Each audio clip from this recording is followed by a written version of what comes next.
Warning, the following video you're about to see is my opinion. If you don't like it, that's totally fine.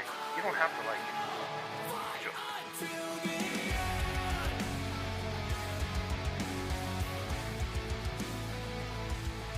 What's going on, everybody? Welcome to the AEW Dynasty review. Deliverance here. But before we get into all the action, so this is Wednesday, April 24th, and all that TikTok stuff's going on that, might get banned or it's going to get banned, whatever.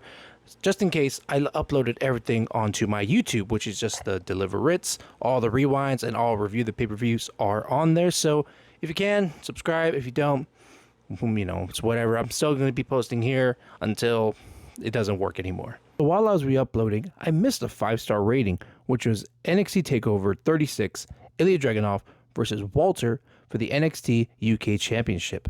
So they're headed to the Banger's Paradise. To kick off the show, we had the Continental title on the line, Kazuchika Okada versus Pac. A lot of technical wrestling to kick off the show. There was a dive from Pac to Okada to the outside. We had an avalanche brainbuster to Okada from Pac, and then Pac went back up again. Then we got a drop kick to Pac, leading him to the outside. We get back and forth strikes from both guys until Okada hits a DDT to Pac from the barricade. He hangs his feet from the barricade, then DDT to the ground. We had a massive shotgun dropkick to Pac, shooting him to the corner. Then we had a deadlift German to Okada. Pac sets up the black arrow, and as he's hitting it, Okada lifts his knees, and Pac's jaw hits the knees of Okada, sets up for the Rainmaker for the win. I gave this 4 stars. It was a fantastic opener. Next up, we had the House of Black, Malachi Black, Buddy Murphy, and Brody King versus Adam Copeland, Mark Briscoe, and Eddie Kingston. The match will start off with the House of Black just, taking control of Mark Briscoe. Adam Copeland would come in and just start beating up Buddy Murphy. There'll be some multi-chops from Eddie Kingston to Brody, and then Brody to Eddie. Eddie Kingston would just get handled by all of the members of House of Black. Then we get a comeback from Mark Briscoe. Mark Briscoe would do a dive with a chair on the apron. He would, set the chair up on the apron and then run and jump off it, which is, I don't think I've ever seen that before. We had a double power bomb to Eddie Kingston and Mark Briscoe, and while that's happening, we had Adam Copeland doing a superplex to Brody King. But coming to the end of the match, Malachi Black sprays his black mist to Adam Copeland, then hits the black mass for the win for 3 stars, and most likely a TNT title shot, Malachi Black versus Adam Copeland at Double or Nothing. TBS title was on the line, Julia Hart versus Willow Nightingale. I was a little upset this match only went about 6 minutes, but I didn't know Julia was hurt and she's working through an injury. But the lady still, gave it their all and left everything in the ring. At the end of the day, we got Babe with a bomb to Julia for the win, making Willow the new TBS champion. I really hope she's just not a transitional champion for Mercedes Moné coming at Double or Nothing. This was also just about 2 stars. The AEW International Championship was on the line. Roderick Strong versus Kyle O'Reilly. This match was really a lot of just grappling, multiple kicks. Roddy just working the back of Kyle O'Reilly. These guys were fighting like they owe each other money. Wardlow would also come out just to distract the ref, I guess. But at the end of the day, Roddy hits the end of Heartache to Kyle O'Reilly for the win. I gave this 3.5 stars. But at the end of the match, we had Adam Cole rolling on out and standing on his feet. Does this mean he's back? Well, I guess we'll have to wait and see. The FTW title was on the line, Hook versus Chris Jericho. This match was just it was pretty much a hardcore match. And we'd be outside, Hook would get a trash lid and just hit Jericho in the head. He'd miss him maybe twice. We get a German to Jericho on the outside, which just looked pretty bad. His head almost hit the damn steps. Hook would hit a T-bone to Jericho through a table, and that would look also pretty bad. Hook would put a trash can onto Jericho and start beating him with a kendo stick. The crowd is just chanting, "Go home, Jericho," or "Please retire." I feel bad for Jericho, but maybe just stay off TV for a little bit, work backstage. Hook hits a red rum, but then Jericho stands up and just dives through a table. And we get a low blow, and then 2 Judas effects for a 2. Jericho would then pull out his bat and then hit Hook in the head, but it was really the arm for the win. I gave this 1.5 stars. I really didn't care. AEW Women's title was on the line. Toni Storm versus Thunder Rosa. Match started off with an all-out brawl. Then a tornado spin dive to Storm and Luther from Thunder Rosa, which is pretty nice. Thunder Rosa would really hit like a lot of moves onto Storm. She would hit a sunset flip power bomb, a missile drop kick, even a Death Valley driver onto the apron. As the match goes on, Thunder Rosa starts selling her injured back, and Storm starts taking advantage of this and starts working the back of Thunder Rosa.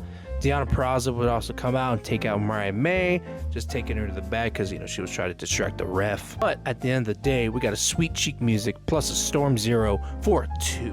And that didn't work. I believe Luther distracted the ref, which Toni Storm hit a low blow, which is odd to see, to Thunder Rosa, following a Storm Zero for the win. This was 3 stars. I mean, can Toni do any wrong? Next up is a dream match, Will Ospreay versus Bryan Danielson. And if you didn't already know, this is going to the Banger's Paradise. It's really hard to break down a 5-star match, so we're going to go straight to the end, where Ospreay hits a Tiger Driver 91 to Bryan Danielson. He lands on his head-ish, and the ref is checking on Bryan. Will Ospreay doesn't see a thing. He's just getting ready to set up for the hidden blade, looking at the fans. Ref calls for the medic, and Bryan gets up, gets a hidden blade to the back of the head. Ref counts it, 1, 2, 3. Will Ospreay wins, but at what cost? Next up was the finals to crown the new AEW Tag Team Champions, FTR versus the Young Bucks. The Bucks really take off, taking control. Dax would hit his face onto the steps, bust him open really in the beginning of the match. A sharpshooter would be put on to Matt Jackson, while I believe it was Cash Wheeler climbing the ladder, so double the pain. Matt Jackson gets speared from the apron through a table onto the outside, and his head hit the back of the barricade. It did not look good. That wouldn't be the end for Matt Jackson, because he would also get a shatter machine from the top of the ladder. Dax would hit a superplex to Nicholas Jackson from the top of the ladder, and on top of another ladder would be Cash Wheeler jumping, landing on top of Nicholas. Dax would also hit a pile driver to Matt Jackson through a ladder, which was not good, but then we also get a sunset flip powerbomb, which was beautiful, from Nicholas Jackson to Dax. Crowd is chanting, "Please be careful, we care about you guys, come on." Then as FTR is going to climb for the titles, someone in a hood and a mask comes in, pushes Dax off, and the security guards rush in, push him to the corner, takes the Sting mask off to be revealed as the scapegoat, Jack Perry. We come to the end of the match where Nick Jackson climbs a ladder, making him and his brother the new AEW Tag Team Champions. I believe this is their 3rd reign. I give this about 4 stars. I mean, going after Will Ospreay and Bryan Danielson was, hard to do, but they did it. And for the main event, the AEW World title is on the line, Samoa Joe versus Swerve Strickland. Samoa Joe would really be in control of this match, even going outside, removing the padding, and hitting a snap body slam to Swerve on the outside. Swerve will make a quick comeback, but then he got hit with a muscle buster for a 2. Joe had was just shocked and awed, all you fake influencers out there. We got a 450 to Joe, then a Swerve stomp for 2. Joe puts a Cohina clutch onto Swerve. Swerve then breaks out, runs to the top. Joe follows. Joe was gonna hit a Samoan drop, I guess, until Swerve breaks out, jumps over Joe, hits a power bomb, then hits a Swerve stomp for the 1, 2, 3, making Swerve the new AEW World Champion and making him the first African American AEW World Champion. I still gave this 3.5 stars. Congratulations to Swerve on making history in AEW. For my guesses, I'm thinking we might get Will Ospreay versus Swerve Strickland at All In, and maybe Adam Cole and MJF. Maybe Adam Cole and Swerve down the line, and gets broken up by MJF. Rematch at All In. I think that'd be pretty dope. But as I'm editing and working on this, today is Wednesday. Today's Dynamite. So we'll see how Swerve is and what he'll do next, or who his next opponent will be. And until then, I'll see y'all back hopefully this Friday, next Friday, for Review the Pay-Per-View.